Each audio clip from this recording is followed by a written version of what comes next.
Hello guys, welcome to my YouTube channel. तो दोस्तों, आज की क्लास में हम पढ़ेंगे ओबीजी में यूनिट 3 के सेकंड पार्ट के बारे में। तो चलिए शुरू करते हैं। इसमें फर्स्ट टॉपिक आता है सर्कुलेशन थ्रू प्लेसेंटा।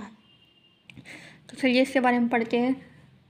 भ्रूणीय रक्त जो कि तुलनात्मक कम ऑक्सीजनेटेड होता है, भ्रूण के हृदय द्वारा प्लेसेंटा की 2 अम्बिलिकल आर्टरीज की शाखाओं से होता है, कोरियोनिक विली तक पहुंच जाता है।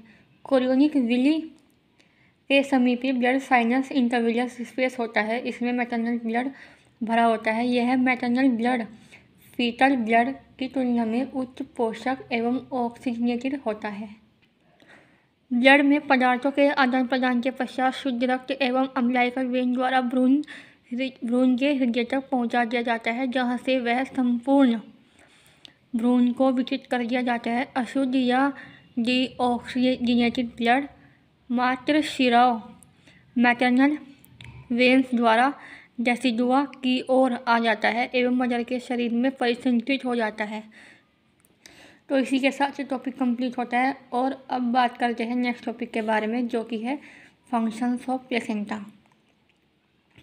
प्लेसेंटा गर्भावस्था के दौरान पाया जाने वाला एक महत्वपूर्ण अंग है, जिसके द्वारा अनेक कार्य संपादित किए जाते हैं। प्लेसेंटा द्वारा किए जाने वाले मुख्य कार्य निम्न हैं। इसके अंदर 6 पार्ट्स आते हैं। First, respiratory function.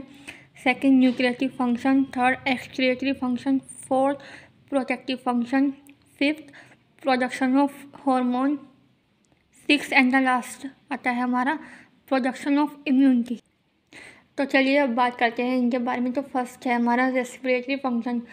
विकासशील भ्रूण प्लेसेंटा के द्वारा ही ऑक्सीजन ग्रहण करता है तथा CO2 त्याग करता है। माता से इंटरविलियस स्पेस में आने वाले oxygenated blood oxygen umbilical when द्वारा भ्रूण तक पहुंच जाते हैं। इससे आने वाली CO2 यूक्राइन वेन द्वारा वापस मदर में ब्लड में मिल जाती है। Umbilical vein oxygenated blood foetus तक लेकर जाती है। आर्टरी डीऑक्सीजनेटेड ब्लड फीटस से इंटरविलियस स्पेस तक लाती है। गैसों के आदान प्रदान को डिफ्यूजन द्वारा होती है। सेकंड आता है हमारा न्यूक्लियेटिव फंक्शन। भ्रूण के इसके विकास के लिए सभी पोषक पदार्थ जैसे glucose, lipid, amino acid, vitamins, minerals etcetera पर्याप्त मात्रा में आवश्यक होते हैं। माता से इंटरविलियस स्पेस तक आने वाले रक्त में पदार्थ की मात्रा बहुत होती है, जहाँ से ये भ्रूण तक पहुँच जाते हैं।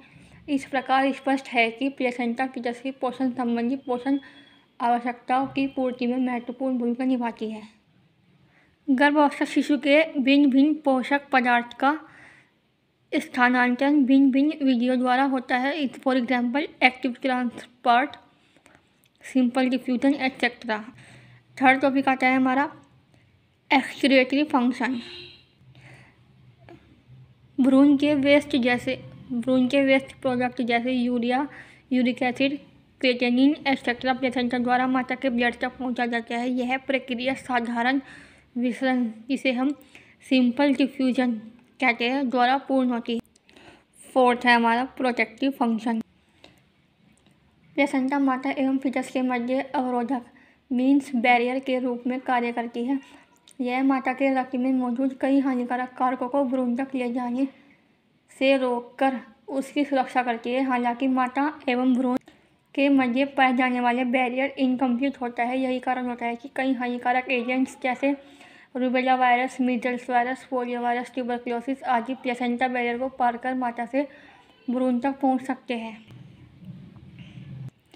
यह एक ग्लाइकोप्रोटीन होता है जिसका उत्पादन प्लेसेंटा की ट्रोफोब्लास्ट के द्वारा होता है।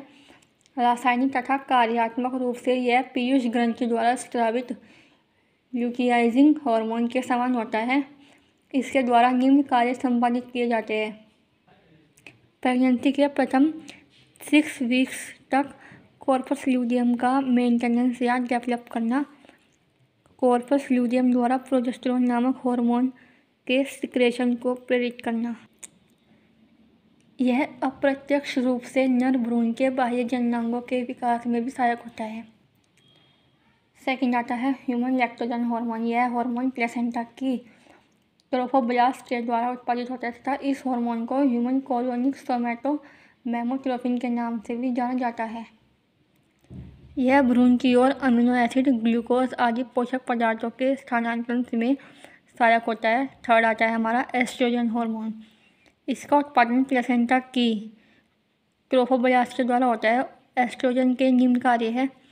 फर्स्ट, यह प्रोजेस्टेरोन के साथ मिलकर प्रेगनेंसी को बनाए रखने में महत्वपूर्ण भूमिका निभाता है। सेकंड, एस्ट्रोजन एवं प्रोजेस्टेरोन प्रेगनेंसी के दौरान माता में होने वाले विभिन्न परिवर्तनों के लिए जिम्मेदार होता है।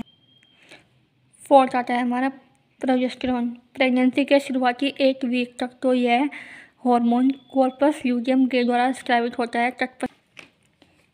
स्वयं प्लेसेंटा इसका उत्पादन करती है। प्रोजेस्टेरोन हार्मोन के निम्न कार्य है। फर्स्ट, यह प्रोजेस्टेरोन के साथ मिलकर प्रेगनेंसी को बनाए रखने में महत्वपूर्ण भूमिका निभाता है। सेकंड, एस्ट्रोजन एवं प्रोजेस्टेरोन हार्मोन प्रेगनेंसी के दौरान माता में होने वाले विभिन्न परिवर्तनों के लिए जिम्मेदार होता है। सिक्स्थ आता है हमारा प्रोडक्शन ऑफ इम्यूनिटी। चलिए इसके बारे में बात करते हैं। प्लेसेंटा इम्यूनोग्लोबिन जी के माता से फीटस तक स्थानांतरण में भी सहायक होती है, जो कि फीटस को अनेक बीमारियों से बचाने में सहायक होता है। तो इसी के साथ ये टॉपिक कंप्लीट होता है। अब बात करते हैं नेक्स्ट टॉपिक के बारे में, जो कि है मेम्ब्रेन, जिसे हिंदी में भ्रूणीय कलाएँ भी कहते हैं। इसके अंदर हमारा फर्स्ट टॉपिक आता है फीटल सैक। फीटल सैक एक ऐसी थैली नुमा संरचना है। यह डबल लेयर होती है। इसमें निम्न मेम्ब्रेन होती है। इसमें फर्स्ट मेम्ब्रेन आती है कोरियन। यह मोटी एवं अपारदर्शी झिल्ली होती है।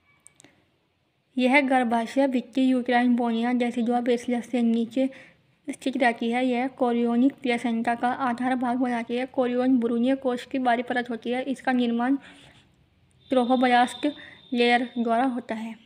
सेकेंड एंड लास्ट मेम्ब्रेन आती है हमारी एम्नियोन। यह एक चिकनी एवं पारदर्शी परत होती है जो कोरियोन के नीचे की ओर स्थित होती है। यह भ्रूण को चारों ओर से अवतरित यानी कि कवर करती है।